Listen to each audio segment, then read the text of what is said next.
Bismillahirrahmanirrahim. Assalamualaikum warahmatullahi ta'ala wabarakatuh. Nama ana Abdullah Radhi bin Azmin dan ana daripada batch AVG 21. Suka untuk ana mengajak kepada antum semua untuk memanjatkan rasa bersyukur kepada Ilahi kerana telah memberi peluang untuk sampai ke bulan Ramadan. Pada hari ini, ana akan ceritakan satu kisah yang sangat menarik untuk antum semua, iaitu kisah Nabi Sam'un. Kisah Nabi Sam'un ini bermula apabila Rasulullah SAW berkumpul dengan para sahabatnya, dan ketika itu Rasulullah SAW ditunjukkan oleh Malaikat Jibril bahawa pada satu hari nanti di padang mahsyar akan ada seorang Nabi yang masuk syurga tanpa umatnya, dan dia masuk syurga bersama dua pedang yang tersadang di belakangnya. Siapakah nama beliau? Nama beliau ialah Sam'un Al-Ghazi. Nabi Sam'un Al-Ghazi ini diturunkan oleh Allah SWT ke atas Bani Israel, dan kelebihan Nabi Sam'un Al-Ghazi ini ialah kekuatannya. Kekuatannya mampu untuk membengkokkan besi dengan tangannya, mampu untuk memutuskan rantai besi dengan tangannya sendiri, dan juga mampu untuk meruntuhkan sebuah istana yang besar dengan tangannya sendiri. Pada ketika itu, Raja Bani Israel sangatlah risau dan gelisah kerana kekuatan Nabi Sam'un itu mampu untuk menghancurkan sebuah kerajaan yang sangat besar. Dan ketika itu, Raja Bani Israel mengeluarkan bahawa barang siapa yang mampu untuk membunuh Nabi Sam'un, dia akan berikan intan berlian, permata dan banyak lagi harta benda yang melimpah ruah. Tetapi rakyat Bani Israel tak berani.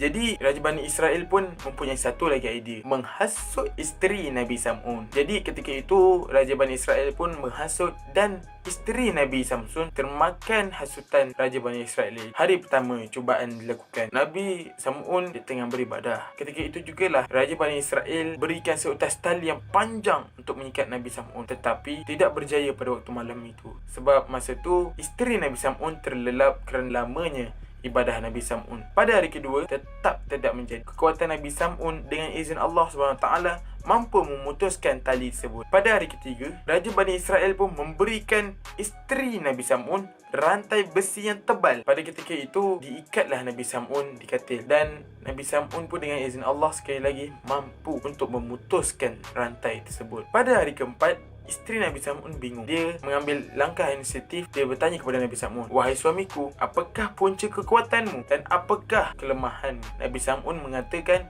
bahawa kekuatannya berpunca daripada rambutnya dan kelemahannya datang daripada rambutnya. Lalu pada malam itu juga, isteri Nabi Sam'un memotong rambut Nabi Sam'un dan diikatnya di atas katil. Pada ketika itu, Nabi Sam'un diarak dan diikat di tiang istana Bani Israel.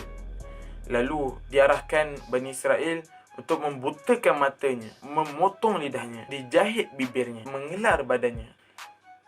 Ya Allah, betapa besarnya ujian Nabi Sam'un. Lalu Nabi Sam'un pun berdoa sambil menangis, "Ya Allah, ya Tuhanku, jika Engkau berikan aku segala kenikmatanku kembali, insya-Allah, dengan demi Allah, dia bersumpah demi Allah, akan aku berjihad jalanmu selama 1000 bulan tanpa henti." Lalu dengan izin Allah Subhanahu Wa Taala, Allah pun mengurniakan kembali nikmat yang telah ditarik oleh Allah Subhanahu Wa Taala ketika itu. Bukannya kerana Allah tak sayang, tetapi itulah ujian Nabi Sam'un ketika itu. Nabi Sam'un pun dengan tidak membuang masa menghancurkan segala yang ada di dalam istana Bani Israel, sehingga isterinya sekali yang mati di dalam istana itu. Bermula daripada situ berjihadnya beliau selama 1000 bulan tanpa henti.